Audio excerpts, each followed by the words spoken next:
House का character बदल चुका है सर। अब बीजेपी स्टीम रोल नहीं कर पाएगी।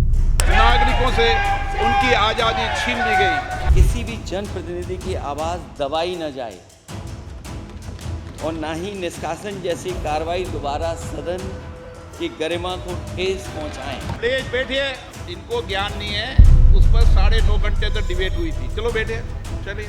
Confident that you will allow us to represent our voice, allow us to speak, allow us to represent the voice of the people of India. जब एक उंगली आप किसी की तरफ उठाते हैं तो बाकी उंगलियां आपकी तरफ उठती हैं। जब आप सत्ता पक्ष से किसी एक आचरण की उम्मीद रखते हैं तो वही उम्मीद हम लोग भी आपके राज्य में उसी आचरण की उम्मीद रखते हैं। माननीय अध्यक्ष महोदय, आदरणीय प्रधानमंत्री जी ने इस सभागृह, आदरणीय अमित शाह जी ने आपके चेहरे को ये मीठी मीठी मुस्कान पूरे सदन को भी प्रसन्न रखती है। मैं अध्यक्ष जी किसको कहूं कि ये कुर्सी और ऊंची हो जाए। मैं आपकी पीठ के पीछे देख रहा हूं, पत्थर तो सही लगे हैं, सब कुछ अच्छा लगा है, लेकिन कुछ दरार में मुझे कुछ सीमेंट अभी भी लगा दिखाई दे रहा है। देखकर मुझे 1963 की एक फिल्म बंदनी का एक मशहूर गीत याद आ रहा है।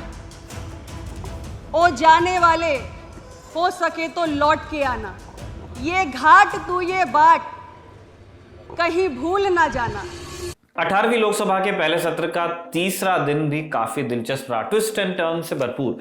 भारत के इतिहास में तीसरी बार स्पीकर के चुनाव की नौबत आई और ओम बिरला बनाम के सुरेश का मुकाबला भारतीय लोकतंत्र का एक ट्रिविया भी है और जीके का एक सवाल भी। लेकिन स्पीकर के चुनाव में जैसी आतिशबाजी की उम्मीद हम 24 और 25 जून को लगा रहे थे वो देखने को नहीं मिली। लेकिन संसद चले और कोई मैटर ना हो, अब ये कैसे होगा। ओम बिरला के चुनाव में मत विभाजन की नौबत नहीं आई और राहुल गांधी ने उन्हें बधाई भी दे दी तो लगा कि सब ठीक होगा। लेकिन दिन की कार्रवाई खत्म होते होते जब इमरजेंसी का जिक्र छिड़ा तो खूब हंगामा हुआ, क्योंकि विषय जैसे हमने बताया टची सा है। यानी आज का दिन भी मसालेदार ही था। किसी ने स्पीकर की कुर्सी के पीछे की दीवार का जिक्र किया, कोई सीमेंट की बात करने लगा तो किसी ने उंगली उठाने को लेकर शायराना तंज कसा। भरे सदन में जम्मू कश्मीर को लेकर एक सांसद ने कौन सी बात कह दी कि स्पीकर अपना गुस्सा नहीं रोक पाए और किसने उठा दिया स्पीकर पर ही सवाल, ये सब बताएंगे संसद में आज की इस ताजा किस्त में।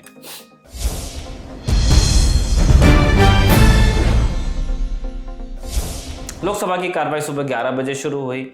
सदन में स्पीकर का चुनाव होना था, लिहाजा सदन में सारे दलों के लगभग सभी सांसद मौजूद थे।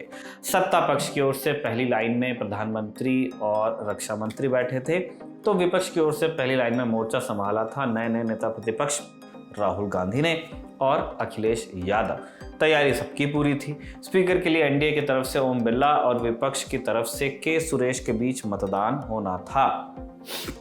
नतीजा भी लगभग तय था, लेकिन फिर भी स्पीकर के चुनाव में विपक्ष ने अपने कैंडिडेट को उतारकर सत्र की पहली ही परीक्षा में एक मैसेज देने की कोशिश की कि पिछले 10 साल की तरह इस बार सरकार की राह आसान नहीं होगी। सदन की कार्रवाई शुरू होती है। सबसे पहले उन सांसदों को शपथ दिलाई गई जिनकी शपथ 24 और 25 जून को किसी वजह से नहीं हो पाई थी। महासचिव की ओर से केरल से सांसद शशि थरूर, जेल में बंद सांसद अमृतपाल सिंह, शत्रुघ्न सिन्हा, इन सब के नाम लिए गए, लेकिन ये सांसद सदन में मौजूद नहीं थे। इसके बाद जो सांसद सदन में मौजूद थे उनका शपथ ग्रहण हुआ। 11:03 पर स्पीकर को चुनने का प्रस्ताव सदन के पटल पर रखा गया। स्पीकर के चुनाव के लिए 16 सांसदों ने प्रस्ताव दिया था। पहला प्रस्ताव प्रधानमंत्री मोदी ने रखा, जिसमें ओम बिरला का नाम था। इसे एनडीए के सभी सहयोगियों ने समर्थन दिया। महोदय, मैं प्रस्ताव करता हूं कि श्री ओम बिरला जी, जो इस सभा के सदस्य हैं, को इस सभा के अध्यक्ष के रूप में चुना जाए। विपक्ष की ओर से के सुरेश के नाम का प्रस्ताव सबसे पहले गणपति सावंत की ओर से रखा गया, जिसके बाद ध्वनिमत से स्पीकर के नाम का फैसला हुआ और ओम बिरला स्पीकर चुन लिए गए। The question is that Sri Om Birla, a member of this House, be chosen as the Speaker of this House. Those in favor may say aye. Aye. Those against may say no. I think the ayes have it. The ayes have it.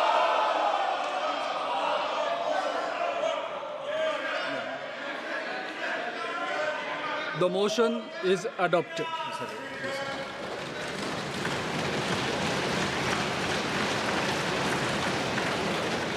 Shri Om Birla is declared elected as the Speaker of this House. Since the first motion moved by Shri Narendra Modi has been adopted, Om Birla के speaker चुने जाने के बाद सदन से लोकतंत्र की एक खूबसूरत तस्वीर सामने आई। प्रधानमंत्री संसदीय कार्य मंत्री किरण रिजिजू के साथ जब ओम बिरला की कुर्सी तक जा रहे थे, उस दौरान किरण रिजिजू ने विपक्ष में बैठे राहुल गांधी को इशारा कर साथ आने को कहा कि आप भी आइए। बीते कुछ समय में टी शर्ट में रहने वाले राहुल आज कुर्ता पैजामा पहन के पहुंचे थे। राहुल ओम बिरला की कुर्सी तक गए, फिर पहले ओम बिरला और बाद में प्रधानमंत्री से उन्होंने हाथ मिलाया। जब पक्ष विपक्ष के बीच ये सौजन्य नजर आया तो जनता के दिमाग में सवाल पैदा हुआ कि कल तक ये 1 इंच भी पीछे हटने से इनकार कर रहे थे पक्ष और विपक्ष, आज कैसे राजी हुए ध्वनि मत पे। स्पीकर के चुनाव के लिए वोट क्यों नहीं पड़ा, जिसे लोकसभा के संदर्भ में मत विभाजन कहा जाता है। इसका जवाब दिया कांग्रेस के राज्यसभा सांसद जयराम रमेश ने। सांसदों ने डिवीजन मांगा था पर डिवीजन दिया नहीं। हमने नहीं मांगा। आप लोगों ने? मैं आपको औपचारिक तौर से कह रहा हूँ, हमने डिवीजन नहीं मांगा। मांगा क्योंकि हमने उचित समझा कि पहले दिन एक आम सहमति बने, एक आम सहमति का माहौल बने, एक रचनात्मक कदम था हमारा। हम डिवीजन मांग कर सकते हैं। ओम बिरला के स्पीकर का पद संभालने के बाद सदन की कार्रवाई एक बार फिर शुरू हुई। प्रधानमंत्री ने ओम बिरला को बधाई दी और लगे हाथ उनकी मुस्कान की भी तारीफ कर दी। आदरणीय अध्यक्ष जी, हमारे शास्त्रों में कहा गया है कि विनम्र और व्यवहार कुशल व्यक्ति सफल सहज रूप से होता है, और आपको तो उसके साथ साथ एक मीठी मीठी मुस्कान भी मिली हुई है। आपके चेहरे को ये मीठी मीठी मुस्कान पूरे सदन को भी प्रसन्न रखती है। मुझे विश्वास है आप हर कदम पर नए प्रतिमान, नए कीर्तिमान गढ़ते आए हैं। प्रधानमंत्री के बाद विपक्ष की ओर से राहुल गांधी नए स्पीकर को धन्यवाद देने के लिए खड़े हुए। 18वीं लोकसभा के पहले ही भाषण में राहुल गांधी ने वो मांग कर दी जिसकी शिकायत विपक्ष लगातार 10 साल से कर रहा है। राहुल ने कहा कि मुझे भरोसा है कि आप हमें हमारी आवाज उठाने देंगे। Confident that you will allow us to represent our voice, allow us to speak, allow us to represent the voice of the people of India. Speaker, sir, the question is not how efficiently the House is run. The question is how much of India's voice is being allowed to be heard in this House. So the idea, Speaker, sir, so the idea that you can run the House efficiently by silencing the voice of the opposition is a non-democratic idea. And this election has shown. Rahul की बात चल रही तो आपको बता दें कि आज स्पीकर ओम बिरला ने राहुल गांधी को नेता प्रतिपक्ष के रूप में मान्यता दे दी, रिकॉग्नाइज कर लिया जैसा कहते हैं चेयर ने। कांग्रेस ने 25 जून को लोकसभा सचिवालय को सूचना दी थी कि पार्टी राहुल को एलओपी बनाना चाहती है। आज स्पीकर ने इस पर सहमति दे दी और लोकसभा सचिवालय से इस बाबत एक अधिसूचना भी जारी कर दी गई। इसी के साथ 10 साल बाद लोकसभा को नेता प्रतिपक्ष मिल गया है। राहुल गांधी के बाद बोलने की बारी आई कन्नौज से सांसद अखिलेश यादव की। अखिलेश यादव भी राहुल की तरह पहले दिन ही बिल्कुल फॉर्म में दिख रहे थे। सदन में विपक्ष की आवाज ना दबे इस लेकर उन्होंने स्पीकर से खास निवेदन किया, फिर मुस्कुराते हुए ऐसी बात कह दी कि पीछे बैठी उनकी पत्नी और सांसद डिम्पल यादव भी अपनी मुस्कान नहीं रोक पाई। हम सबकी आपसे अपेक्षा है कि किसी भी जनप्रतिनिधि की आवाज़ दबाई न जाए और ना ही निष्कासन जैसी कार्रवाई दोबारा सदन की गरिमा को ठेस पहुंचाएं। आपका अंकुश विपक्ष पे तो रहता ही है, लेकिन आपका अंकुश सत्ता पक्ष पे भी रहे।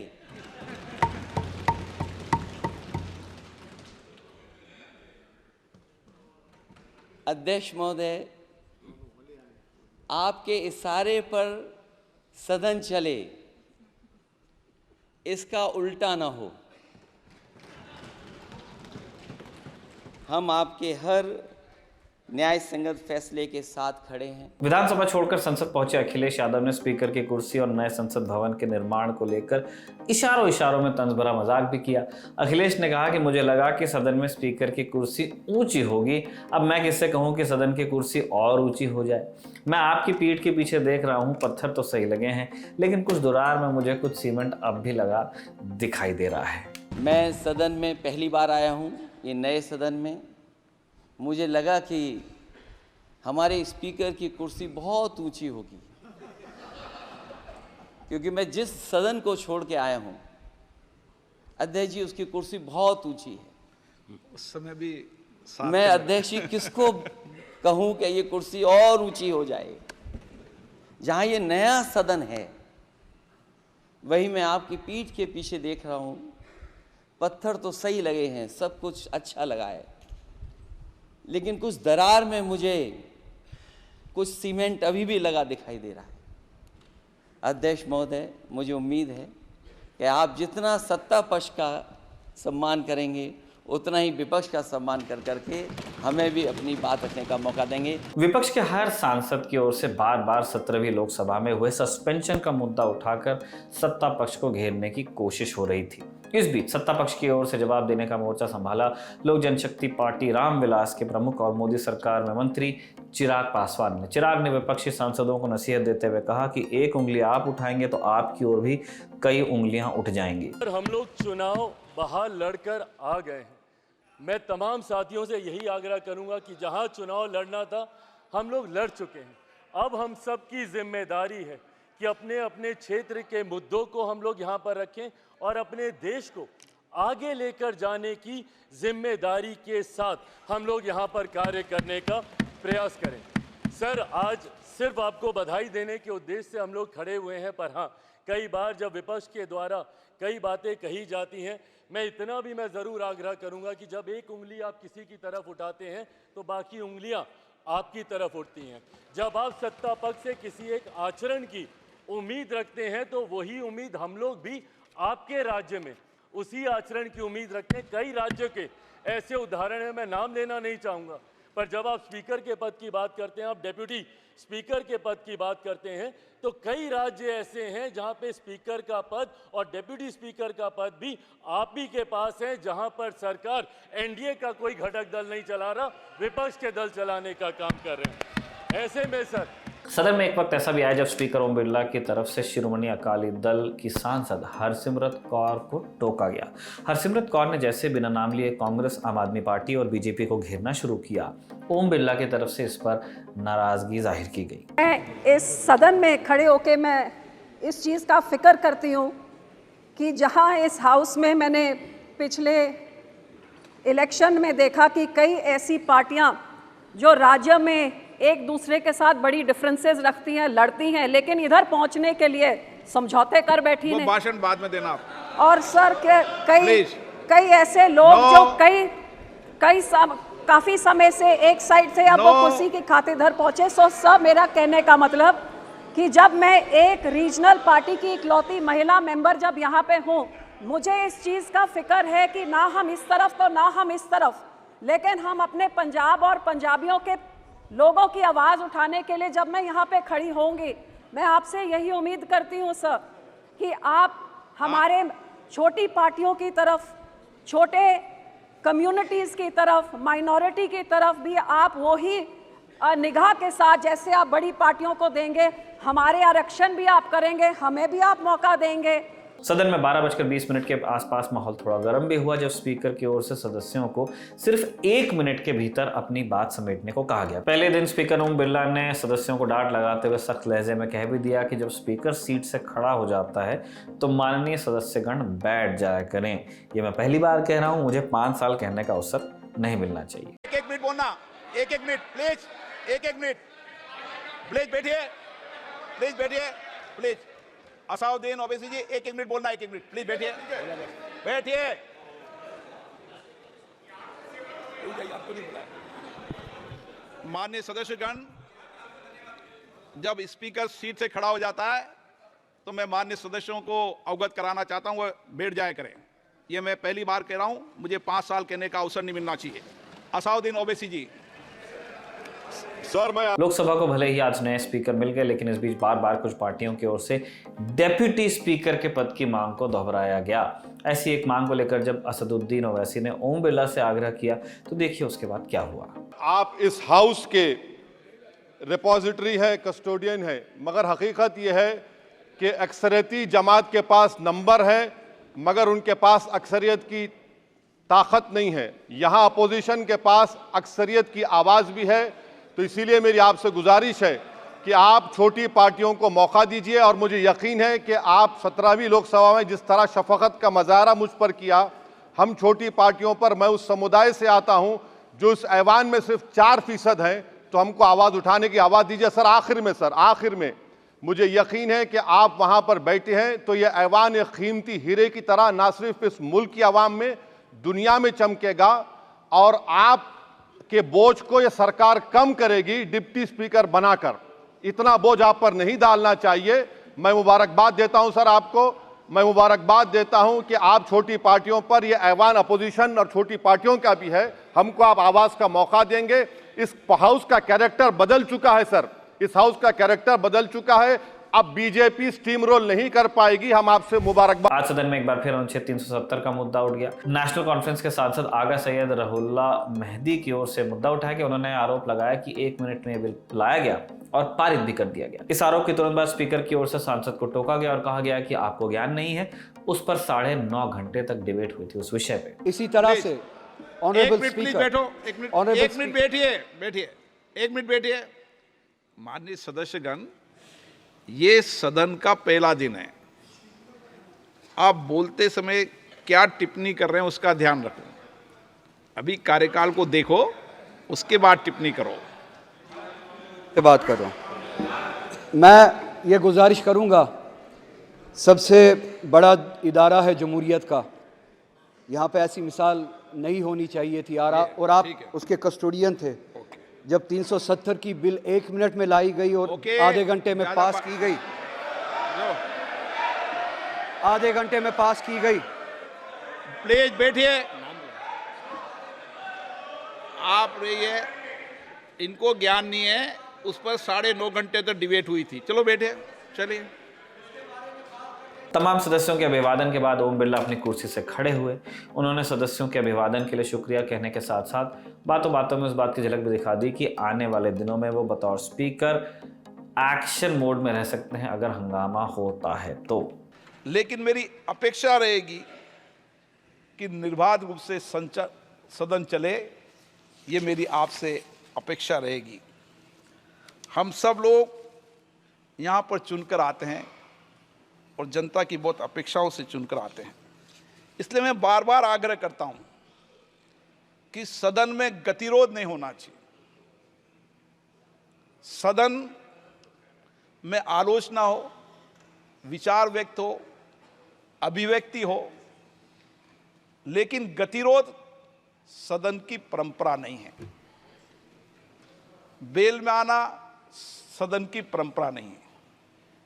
मेरी कोशिश रहेगी कि जो संसदीय मर्यादा है उसके पालन करने की जिम्मेदारी आपने मुझे दी है और मैं उसका पालन करूंगा। मैं कभी माननीय सदस्यों के खिलाफ कोई कार्रवाई नहीं करना चाहता, लेकिन आप सब भी ये चाहते हैं कि सदन की उच्च कोटि परंपरा पर पार्टियां लागू रहे। इसके लिए मुझे कठोर निर्णय लेने पड़ते हैं। मेरी इस 18वीं लोकसभा में अपेक्षा रहेगी कि हम सब लोग बहुत अच्छा संवाद करें, उच्च कोटि की संवाद करें, चर्चा करें। ओम बिरला का भाषण खत्म होने के बाद कैबिनेट से सदन का परिचय कराने के लिए प्रधानमंत्री अपनी कुर्सी से उठे। समय हो रहा था 12:56। प्रधानमंत्री की ओर से तमाम मंत्रियों के बीच जैसे ही शिक्षा मंत्री धर्मेंद्र प्रधान का नाम लिया गया, विपक्ष की ओर से शोर होने लगा। ये शोर इसलिए था क्योंकि बीते 2 हफ्तों में एक एक कर कई पेपर लीक हुए या ऐसा इल्जाम लगा। कुछ अंतिम समय पर कैंसिल भी हुए, जिसे लेकर मंत्री और मंत्रालय पर सवाल उठ रहे हैं। श्री धर्मेंद्र प्रधान शिक्षा मंत्री Shri Jitan Ram Manjhi, micro small and medium enterprises मंत्री। विपक्ष की ओर से निंदा और शोर करने के बाद अब बारी थी सत्ता पक्ष की। ओम बिरला की ओर से सदन में इमरजेंसी का जिक्र कर निंदा की गई तो हंगामा मचा। ये सदन 1975 में देश में आपातकाल इमरजेंसी लगाने के निर्णय की कड़े शब्दों में निंदा करता है। इसके साथ ही हम उन सभी लोगों की संकल्प शक्ति की सराहना करते हैं जिन्होंने इमरजेंसी का पुनर्जोर विरोध किया, अभूतपूर्व संघर्ष किया और भारत के लोकतंत्र की रक्षा का दायित्व निभाया। भारत के इतिहास में 25 जून 1975 के उस दिन को हम हमेशा काले अध्याय के रूप में जाना जाएगा। इस दिन तत्कालीन प्रधानमंत्री श्रीमती इंदिरा गांधी ने देश में इमरजेंसी लगाई और बाबा साहब अंबेडकर द्वारा निर्मित संविधान पर प्रचंड प्रहार किया था। भारत की पहचान पूरी दुनिया में लोकतंत्र की जननी के तौर पर है। भारत में हमेशा लोकतांत्रिक मूल्यों और वाद संवाद का समर्थन हुआ, हमेशा लोकतांत्रिक मूल्यों की सुरक्षा की, उन्हें हमेशा प्रोत्साहित किया गया। ऐसे भारत पर श्रीमती इंदिरा गांधी द्वारा तानाशाही थोप दी गई, भारत के लोकतांत्रिक मूल्यों को कुचला गया और अभिव्यक्ति की आज़ादी का गला घोटा गया। इमरजेंसी के दौरान भारत के नागरिकों के अधिकार नष्ट कर दिए गए, नागरिकों से उनकी आज़ादी छीन। संसद का शोर कम होने की जगह और बढ़ता जा रहा था। विपक्ष की ओर से भी हंगामा हो रहा था तो सत्ता भी शांत बैठने के मूड में नहीं थी। इस बीच स्पीकर की ओर से आपातकाल के दौरान जिनकी मृत्यु हुई थी उन्हें श्रद्धांजलि देने के लिए 2 मिनट के मौन की घोषणा हुई और इसके बाद सभी सदस्य 2 मिनट के मौन के लिए अपनी अपनी जगह पर खड़े भी हुए। श्रद्धांजलि दी गई और सदन की कार्यवाही को फिर स्थगित कर दिया गया अगले रोज के लिए। सदन में आज जो कुछ हुआ, जो तस्वीरें आई, विपक्ष की ओर से जिन बातों का जिक्र कर सत्ता पक्ष को घेरा गया, सत्ता पक्ष की ओर से जो पलटवार किए गए, जो तंज कसे गए, हमने आपको सब हूबहू तरीके से वैसे ही दिखाया। आपको हमारा ये शो कैसा लगा हमें कमेंट बॉक्स में ज़रूर बताइएगा। आपके लिए ये शो लिखा था हमारे साथी सुप्रिया ने और इसे रिकॉर्ड किया था प्रशांत ने। आप देखते रहिए दी ललन टॉक।